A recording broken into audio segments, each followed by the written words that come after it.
waxa ka socda iyo waxa loo socdo iyo waxa jira intaba inagoo og waxa ugu muhiimsan waxaynu maanta u socono oo nabada oo aslaaxa oo ehelnimo ah annagu markaanu nahay hagar iyo hayaag ilmo nebi aadan oo dhan waa iska xigna dhulbahantaha kale oo dhan waa iska xigna reer buuhoodlaha kale oo dhan waa iska xigna hadda waxaa fadhiya xaggan ardaaga reer hagar kii walaashay dhashay anigaygan iminka idinla hadlayaa kii walaashay dhashay iyo kii eedaday dhashay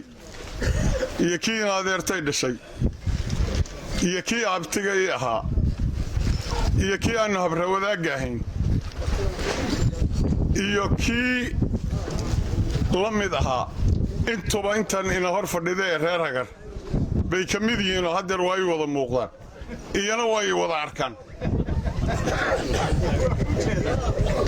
annaguna sidaasoo kale horta yaanuna ma nihin dad kala maarma ma nihin dad kala tegaya ma nihin dad waxa maanta dhex yaal ay anfacaan inaannu silic ku wada joogno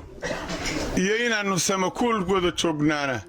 wax la kala doorta maahee inaannu silic ku wada joogno ma xamilayno inaannu sama ku wada joogno yaannu xamilayna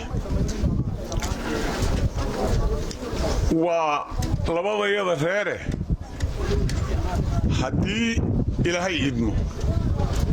dadka caynkaasa markaannu nahay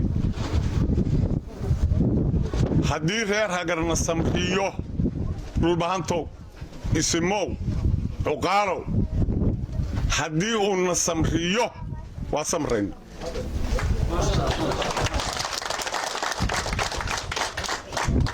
cid waliba ha maqasho hadduu reerkaasina samriyo waa ka samrayna oo inaannu ka samirro waa khasab baryama hadday wax nagala hadhaanna waxbaa nagu hadhaya taa intaasaan kaga tegi insha allahna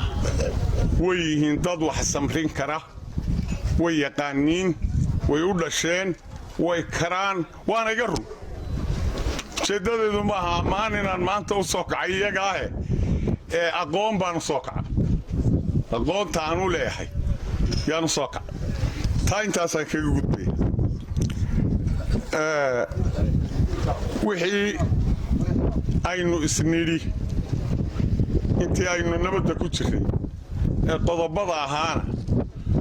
dhexdhexaadda isimada cuqaasha dhexdhexaadkaa iyo caaqil ismaaciil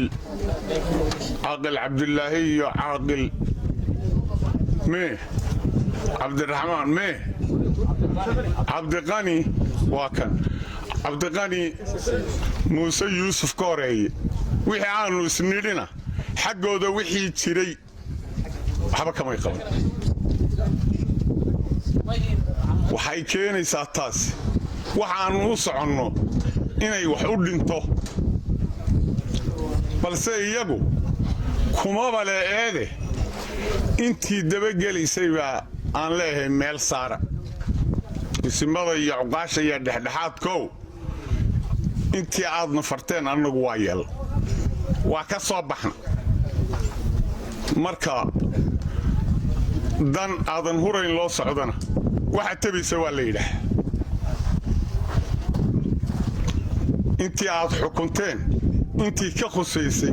reer abtiga iyo ilmaadeerradayo ee amniga ahayd waxaa weeye waxba kama qabsoomin markaa dee isimadow iyo cuqaashow idinkaa meel saaraya taa annana inta meel la saarayo dee dadaalkii aan ku jirray baan ku dadaalayna waxaan kaga tegayaa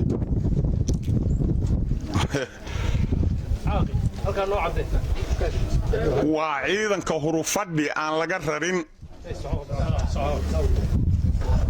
waa ciidanka aan hurufadhi laga hadhin hurufadhi baan ammaan ahayn ciidankii la yidhi ha laga qaadaan laga qaadin idinkaan dabagelin amarkaasaan fulin abtiyaashayna may fulin waxaan doonaynaa in la rumeeyo si dadka talada nala leh iyo dadkaan nuu sheegnay iyagana ay wax u tarto annagana wax noo tarto waxaan kaga tegayaa markii waxa lays yidhaahdo loo wada fadhiyo ee ay dhammaato sicii la sheegayey ninka gogta uunbaa ah sicii la sheegayey ninka gogta baa ah dee markuu soo baxo waa sicii xagga yagay hadduu jiro iyo hadduu xagga kale jiraba dee soo qabta